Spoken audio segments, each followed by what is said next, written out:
வணக்கம், நான் Lakshmi. Welcome to post market report. இங்கே 20ஆம் தேதி ஆகஸ்ட் நிஃப்டியோட high price, low price, closing price கண்டுபிடிச்சிருக்கோம்.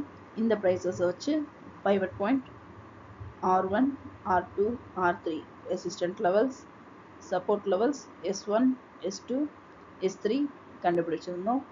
இந்த லெவல்ஸ் நமக்கு ட்ரேடிங்கில் எந்த அளவுக்கு ஹெல்ப் பண்ணியிருக்குன்னு பார்க்கலாம். இங்கே நம்ம பார்த்துட்ருக்கிறது ஒன் டே சார்ட்டு. இங்கே பார்த்தீங்கன்னா நிஃப்டி கடந்த வாரங்களில் சைட்வேஸில் மூவ் ஆனதை பார்க்க முடியுது. அதுக்கப்புறம் கடந்த வெள்ளிக்கிழமை நிஃப்டி பிரேக் அவுட் ஆச்சு. இந்த லெவல் பிரேக் அவுட் பண்ணி நிஃப்டி பாசிட்டிவில் மூவ் ஆக ஆரம்பிச்சது. அதை தொடர்ந்து இன்னும் நிஃப்டி பாசிட்டிவ்லேயே தான் மூவ் ஆகிக்கிட்டே இருக்குது. நம்மளோட ப்ரீ மார்க்கெட் ரிப்போர்ட்லேயும் சொல்லியிருக்கோம், 21ஆம் தேதி நிஃப்டி பாசிட்டிவில் ஓப்பன் ஆகி சைட்வேஸில் மூவ் ஆகும்னு. அதே மாதிரி பாசிட்டிவ்லேயே நிஃப்டி மூவ் ஆனதையும் நம்ம பார்க்கலாம். இங்கே நம்ம பார்த்துட்ருக்கிறது 5 நிமிஷ சார்ட்டு. நிஃப்டி 24,680 அதாவது பைவட் பாயிண்ட்லேயே ஓப்பன் ஆனது.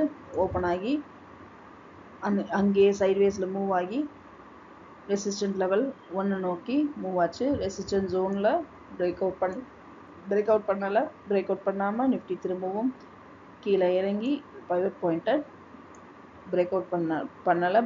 பைவட் பாயிண்ட்டை டச் பண்ணியிருக்கு. டச் பண்ணி திரும்பவும் நிஃப்டி நம்மளோட ரெசிஸ்டன்ட் ஜோன் வரைக்கும் போயிருக்கு. ரெசிஸ்டன்ட் ஜோனை பிரேக் அவுட் பண்ணாமல் திரும்பவும் பவுன்ஸ் பேக் ஆகி சைட்வேஸ்லேயே நிஃப்டி பார்த்திங்கன்னா மூவ் ஆகிட்டு இருந்தது. இந்த இடத்துல நம்மளோட ரெசிஸ்டன்ட் ஜோனை பிரேக் அவுட் பண்ணி 24,770 நிஃப்டி வந்து க்ளோஸ் ஆனது.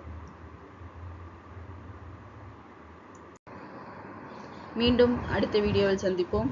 நன்றி, வணக்கம்.